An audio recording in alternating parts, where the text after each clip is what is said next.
I'm pregnant with Sullivan's child, so divorce him and let me have him." Rebecca suddenly bowed her head, tears in her eyes. Rebecca faintly smiled, caressing her belly, where her love's fruit with Sullivan was growing. Knowing her history with men, I couldn't even sigh. It wasn't surprising at this point. She used to switch boyfriends one after another during our student days, and always she seemed to target men who were already taken. Rebecca's beautiful face was streaming with tears. It was like watching an actress perform. I wonder how long Rebecca can keep up this facade. "Sure, but you'll have to take care of Sullivan's debts," I said. No matter how much reality I throw at her, Rebecca always activates her positive thinking. I'm curious when this smile will fall. I'm Lily, 29 years old. I gave birth a year ago and recently returned to work. At work, "Lily, you seem so unflappable. You're just so elegant," my colleagues often say. Now, I'm just an ordinary housewife, perhaps because I was born into a wealthy family. When I was young, my dad, Arnold, ran a fairly large company. Despite being busy, he took us on domestic and international trips twice a year. My mom, Rosie, even from my perspective, was beautiful and kind. Coming home from school, the house would always be filled with a sweet scent. She always had homemade snacks ready for me. I also have a younger sister, Rebecca, 1 year my junior. She often coveted my favorite stuffed animals and new clothes.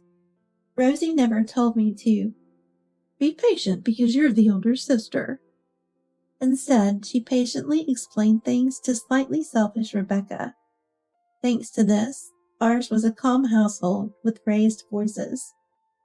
However, when I was in the 6th grade, Arnold's company went bankrupt, so we moved to Rosie's countryside hometown. From a famous urban private school to a rural public one, everything about our lives changed. It was a small school where everyone was friends and the only class of the grade. As a new student, I was a novelty and it was overwhelming with all their questions. But thankfully, I quickly made close friends. Within a month, I had completely settled into the school. On the other hand, Rebecca became like a pretentious idol. "Lily, let's go home together," she would say. Without making friends, she'd come to my classroom after class to pick me up. I wanted to go home with my friends, but I couldn't turn away Rebecca. Outwardly, she pretended to be this adorable sister who adored me, but since moving to the countryside, she became more willful. "Hey, give me that sparkly pen. It doesn't suit you, Lily, with your cute sparkles. After all, you're such a country bumpkin now." "No way. A new friend gave it to me because we have matching ones." "Matching? That's so dull. A country girl like you would be better off with a freebie pen from the electronics store." There were no tears or tantrums, just a mocking laugh as she forcibly took what was mine. I hate to say this about my sister, but it felt malicious. At first, I thought I was fortunate to have friends after transferring, but gradually I found myself isolated in the classroom. "Hey, let's hang out after school." I tried inviting friends, but their response was cold. "We're not hanging out." "Why not? Did I do something wrong?" "We were never friends in the first place.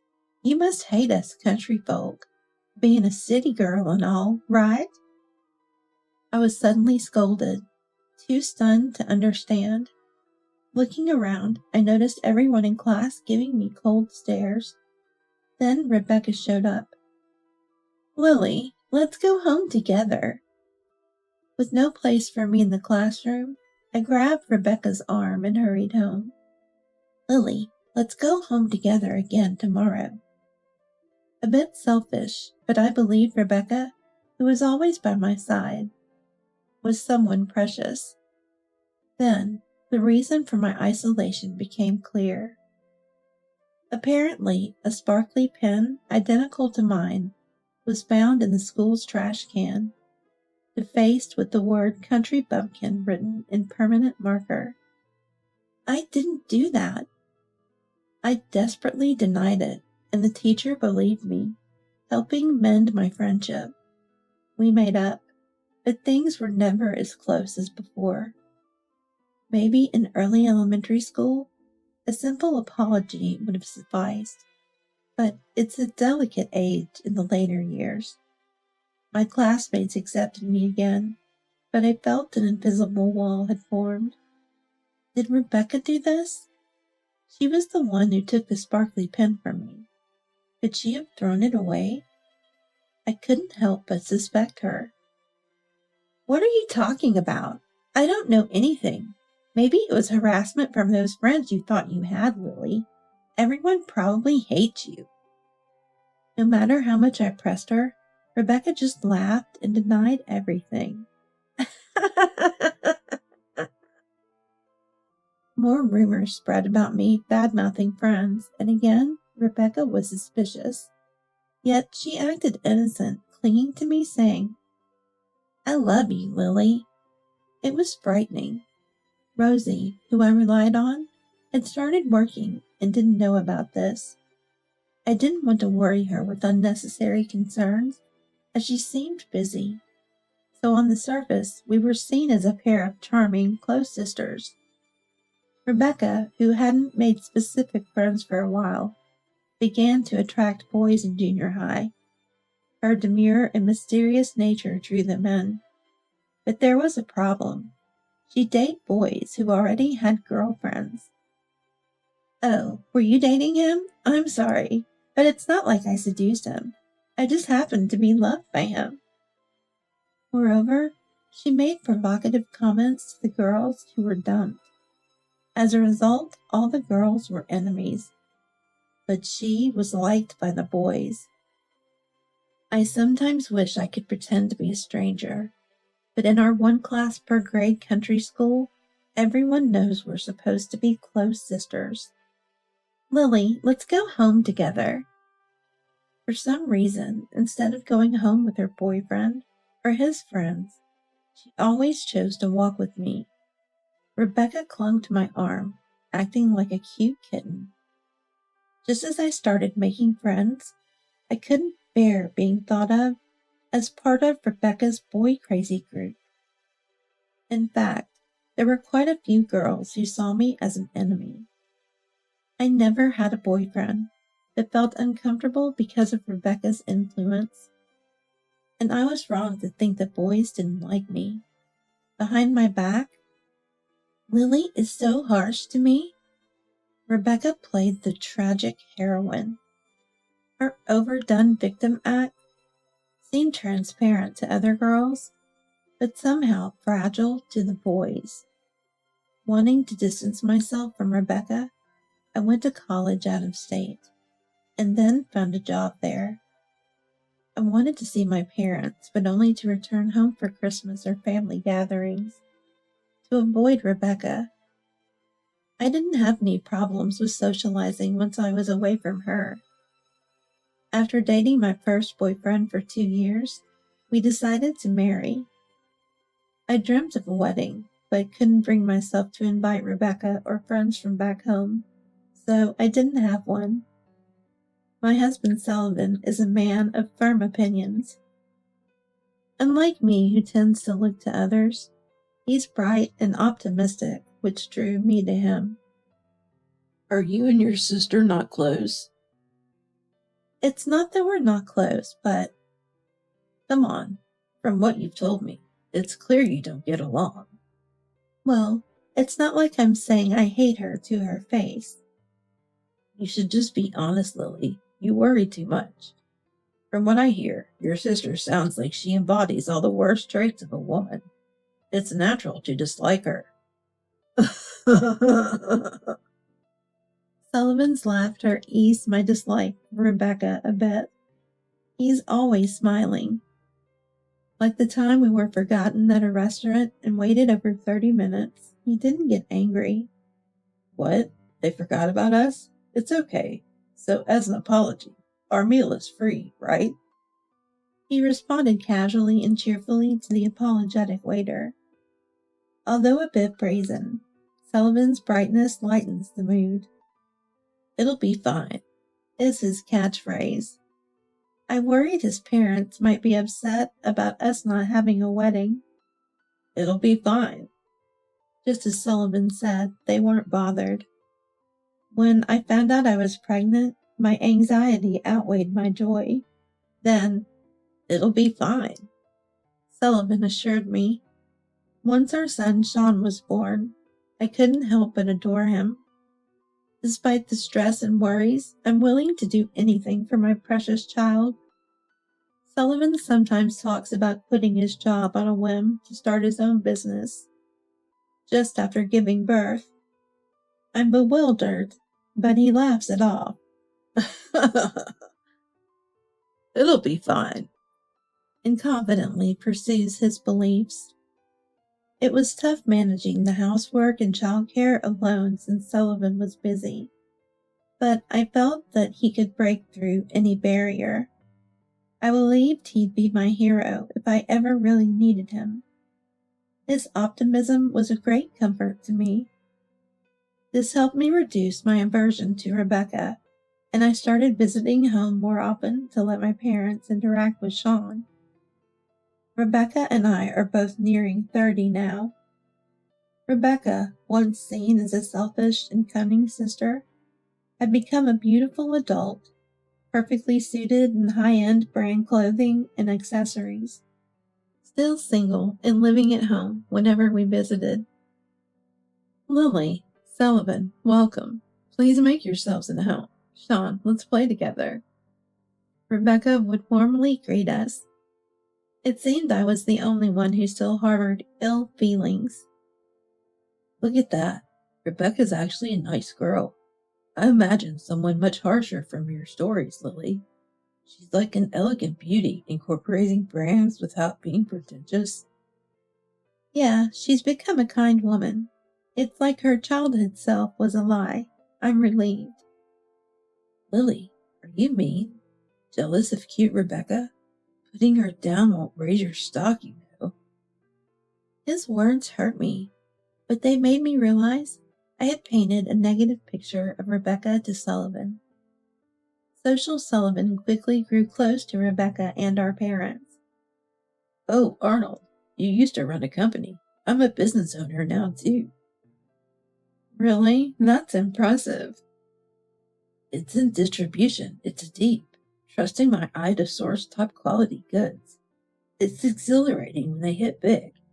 I'm not cut out for being an employee. Becoming an entrepreneur, that's the best feeling. Rebecca and my parents praised him, seemingly impressed. But Sullivan was so boastful that I discreetly cautioned him. He frowned displeased. What's up with that? You're so worried. Opposing my independence? It's not right for a wife to meddle in her husband's business. Right, Arnold? Arnold just shrugged, noncommittally.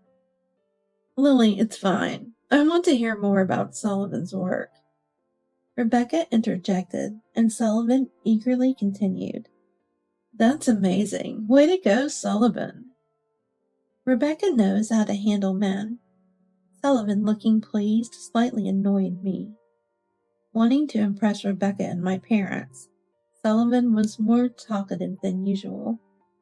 His confidence, once attractive, now seemed boastful and shallow. The magic of love slowly dissolving, I began to doubt the confident, cool Sullivan. Unable to bear it, I retreated to the next room with a crying Sean. Looking away from them was my mistake. Sullivan and Rebecca had apparently grown close. One Sunday, while Sean and I were relaxing, Rebecca suddenly appeared and bowed her head. Lily, I'm sorry. Please break up with Sullivan. I'm carrying the child of our love. What? As soon as she entered the living room, Rebecca, with tears in her eyes, made her appeal. Wait a minute. I don't understand. Sullivan my husband? Tearful Rebecca faintly smiled at my confusion and said, Yes, your husband, Lily. Sullivan. I'm pregnant with Sullivan's child, so please divorce him and let me have him. I felt a chill spread through my body. Rebecca hadn't changed at all. I knew all too well about our history with men, so I couldn't even sigh. I wasn't surprised anymore. She used to switch boyfriends one after another, and always she seemed to target men who were already taken. But to go after her own sister's husband, how shameless could she be? I felt my strength drain away and just looked down at Rebecca expressionlessly. Rebecca was crying with a beautiful face, like an actress performing. I wonder how long she can keep up this act. Lily, I'm sorry. I didn't mean to hurt you. It just so happens that the man who loved me is your husband. Oh, I know it sounds like an excuse. I'm wrong, and all I can do is apologize sincerely. I'm sorry for taking away someone important to you. Her insincere words were followed by more tears. But did Sullivan really betray me and have an affair with Rebecca? As if reading my thoughts, Rebecca slightly raised her face. Lily, I think I'm wrong too, but you're not innocent. Sullivan said you don't understand his work. He's trying hard as a businessman, and you're not fulfilling your duties as a wife. Instead, working a side job for pocket money? It's too much that you're not supporting busy Sullivan. Sullivan said that? Rebecca lifted her chin slightly and replied, Yes, he confided in me. He also says this. Lily has completely become a mom since having Sean, abandoning her womanhood. But I've been working hard at my job and with child rearing. But before I could finish, Rebecca interrupted. Lily, just stop. It's unseemly. You said you're working hard at parenting, but Sean is already over a year old and playing alone right now. Even though you leave him at daycare, what are you working so hard for? This is what Sullivan said. Rebecca took a breath and looked me straight in the eye. Lily, you've taken Sullivan's kindness for granted. It's no wonder he's changed his heart to another woman. I fully understood Rebecca and Sullivan's feelings. I was foolish to believe Sullivan would come to my rescue when needed. Did Sullivan, who left all the household and childcare duties to me, ever help me even once? Now I'm used to raising Sean alone. I wouldn't be troubled without Sullivan. I burst out laughing unintentionally. So I appeared to just be pretending to parent. That's right, Lily. You've neglected Sullivan too much by using your role as a mom. I would prioritize Sullivan the most. Of course, I love the child in my womb too. But how can a wife who doesn't love her husband love her family? Rebecca solemnly bowed her head. Lily, please, set Sullivan free. Let me have him. I stood there and dropped my voice over Rebecca's head. Fine, but please take care of Sullivan's debts. Rebecca turned to me with a shocked expression. It seemed like she didn't know after all. Sullivan has debts. They've ballooned to $60,000 in just a year. Rebecca, with wide eyes, like a small animal, tilted her head. That's for you to pay. No way. Sullivan's debt should be paid by Sullivan, right? Rebecca, who had been maintaining her composure, now furrowed her brow tightly. Stop it. You're the worst, Lily. How much more will you leech off Sullivan? You probably can't forget the luxuries of your childhood. It must have squandered money, right? I can't believe you've accumulated so much debt. I interrupted her rant. Rebecca, were you listening? I said it's Sullivan's debt. He talks big about independence in business, but in reality he's drowning in debt. Wait, are you talking about a loan from a bank? I understand that running a company requires a substantial amount of money. What's $60,000 anyway? It's a debt from consumer finance. What? Why? Rebecca's mouth twisted. But Sullivan said he just landed a big deal. His work is going perfectly. Oh, right. He did well recently, remember? That very famous card game? Rebecca's eyes lit up again. Wow, Sullivan works in gaming. I prefer something more intellectual, but nowadays, not only children, but also adults enjoy games. It has potential, right? It seems Sullivan has only shown his good side. Rebecca probably didn't ask for details, not really interested in what's inside Sullivan. Amazing Sullivan. She laughs, possibly without even listening. Rebecca was confused by the debt talk earlier, but her quick recovery surprised me. Their baseless confidence is where Sullivan and Rebecca are. I'm curious to see when Rebecca's smile will fade. I'll show Rebecca the new wife Sullivan's workroom. I led her to a room at the back of the house. Turning on the light in the dark curtain-drawn room, it was overflowing with items to the point where neither walls nor floors were visible. What's all this? Books, toys, clothes, games. There was no consistency, just a mess of items, all apparently Sullivan's precious merchandise. This is Sullivan's work. Work? It looks like a storage room. Yes, a warehouse filled with unsold items. Rebecca looked utterly confused. This is unsold merchandise. Sullivan's job is retail arbitrage. Retail arbitrage? Even after explaining, Rebecca was speechless. It seemed like a foreign concept to Rebecca, who has lived in a brighter world. Ever heard about it in the news? It's reselling. Rebecca's face contorted rapidly. Reselling as in hoarding tickets for popular concerts and selling them at unbelievable prices to desperate fans, those resellers? It was the first time I saw Rebecca get emotional. All right, as a child, Rebecca secretly kept popular Idol stationery and posters. I don't watch TV, so I don't know what's trendy. I like classical music and ballet.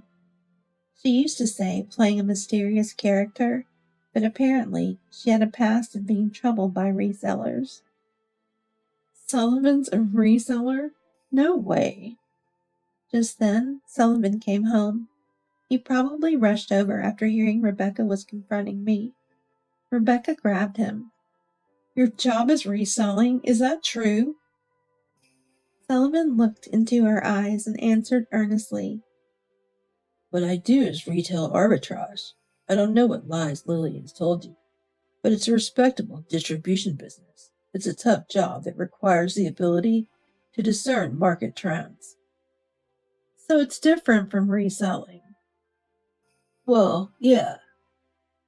Sullivan, slightly awkward, embraced Rebecca to cover up. Don't worry. I'll become a big shot in this world. I'll make you happy, Rebecca. Sullivan. The love drama with actress Rebecca had its male lead. Rebecca gazed passionately at Sullivan. As the two were lost in their world, I decided to bring them back to reality. Before Sullivan, the warehouse will become big. The smiling couple froze. Sullivan's been doing retail arbitrage for a year now. This room is filled with unsold inventory. Can you sell all of this? Of course I can. Maybe to a recycling shop, but there you'll be lucky to get half of the original price. Rebecca and Sullivan, still embracing, froze. Sullivan's smile turned strained, while Rebecca glared at him tightly. You talk big about being a business owner, while your retail arbitrage isn't even successful. It was embarrassing just listening to you. You're not employed, right? So, you call yourself a business owner? That's laughable. I couldn't hold back and laughed out loud. It'd be fine if you had a decent income, but Sullivan, what about you? You just buy things that might sell, ending up with more leftovers. Just buying things that won't sell or be used? That's just wasteful. Rebecca stepped back, releasing her embrace. Rebecca, it's different. I've had constraints because of Lily's disapproval, which hindered my work. With you, it'll work out. Definitely, definitely. Sullivan pleaded with conviction. There's a baby in your belly, right? I'll work harder than ever. Let's get married. Rebecca, moved by Sullivan's passion, nodded, hand on her belly. They embraced again. Sullivan smiled. What a farce. Two overly optimistic people together. This will be interesting to watch. Let's get divorced. All right, I understand. Good. Wish you happiness. Sullivan and I divorced immediately, and he remarried Rebecca. Sean and I moved back to my parents' house, while Rebecca moved into Sullivan's apartment. By that time, Rebecca's pregnancy was becoming noticeable. Our family is growing with another grandchild. Mom will be so happy, she exclaimed excitedly. However, my parents ignored all communications from Rebecca and never met her. Mom and Dad are surprisingly stubborn, Rebecca remarked. She seemed to think that they would change their attitudes once the baby was born, and didn't seem too concerned. Meanwhile, Sullivan's marriage wasn't what he had expected. Doesn't Rebecca have any money? Just 3 days after getting married, he actually came to confirm with me. Apparently, he had perceived Rebecca as a wealthy lady. Rebecca's behavior hadn't changed since our family was affluent during our childhood. She couldn't accept the reality of our family's financial downfall. That's why she distanced herself from school friends and always acted pretentiously. Even though our family was just an ordinary, rather poor household. But Rebecca always wears branded stuff, Sullivan protested. Yes, but most of those are probably fake. Rebecca works as a temp worker. She doesn't have that kind of money. Fake? I can't believe it. I thought I was marrying a rich, kind, beautiful woman instead of Rebecca. You didn't appreciate my efforts? I've been deceived. Sullivan, who had been posing as a successful businessman, despite not making any profit, was just as deceitful. Rebecca probably wanted to marry for money as well. She would soon realize Sullivan's true nature and regret it. I thought I could be supported by Rebecca. Maybe you should stop retail arbitrage and get a real job.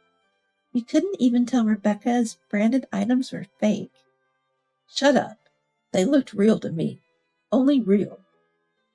Sullivan held his hand in despair, but suddenly seemed to have an idea. I had a feeling I knew what he was thinking. He nodded to himself with a scheming look. Maybe I'll try branded goods next time, he mused. I almost warned him, but swallowed my words. It's not my concern anymore. Half a year later, Sullivan and Rebecca rushed to our family home. Arnold tried to turn them away, but they were crying and making a scene. To avoid causing a neighborhood disturbance, we reluctantly let them in. We need money. They were difficult to understand through their tears, but it seemed they were in financial trouble. They had been selling fake branded items as genuine. and now buyers were demanding refunds. They had spent lavishly, thinking the fakes would sell well. Now they were being pressed for refunds and had no money left. "We don't have any money to lend you," Arnold said calmly. Dad, how can you not help your own daughter in trouble? They're threatening to sue us if we don't refund them immediately. Even as Rebecca pleaded, Arnold just shook his head sadly. Why not just make another loan? You've been doing it for purchases all along, so it shouldn't be a problem now, right? I suggested. Sullivan scratched his head. "I can't borrow anymore." Incredibly, he hadn't used any of his earnings to pay off his debts. He had even taken loans to buy fake branded goods, but only paid the interest. The debt that was $60,000 at the time of our divorce had ballooned to who knows how much. Wow, glad I divorced, I exclaimed unintentionally. Rebecca then turned on me. What do you mean by that? Why did you push such a debt-ridden man onto me? I'm getting divorced too. I don't need this kind of man. "What, Rebecca? You were enthusiastic about selling fake brands. It's your specialty. You did most of the purchasing and selling," Sullivan retorted. Shut up. Sullivan has no sense for retail arbitrage. I was the one making a profit. You should be grateful. Rebecca snapped back. What a perfect match they were. Seeing Rosie silently suffering, Rebecca targeted her next. Mom, the baby is born. It's cute, right? You want to meet your grandchild, don't you? Lend us money if you want to see it. No way. Rosie refused. You're discriminating against your grandchild. How cruel! Rebecca exclaimed. Rosie, unable to hold back any longer, raised her voice. Enough! He's the man you stole from Lily, right? If you want to fix the debt, work for it. How dare you show your face here? I no longer consider you my daughter. Go to hell with your beloved Sullivan. Mom! Rebecca finally broke down and cried, her beautiful face distorted and wrinkled in anguish, like a cracking white mask. Arnold mercilessly threw out the genuinely sobbing Rebecca and Sullivan. After that, we didn't have anything to do with them, but I learned about their situation unexpectedly. The police contacted us. Sullivan had been desperately reselling to make money, but compared to fake branded goods, the earnings were meager. And once he had tasted the profit, it wasn't satisfying. It's wrong to lie. Just sell them as fakes. Great idea. I'll buy them because they're fake and cheap. We'll make a profit, even if the selling price is low.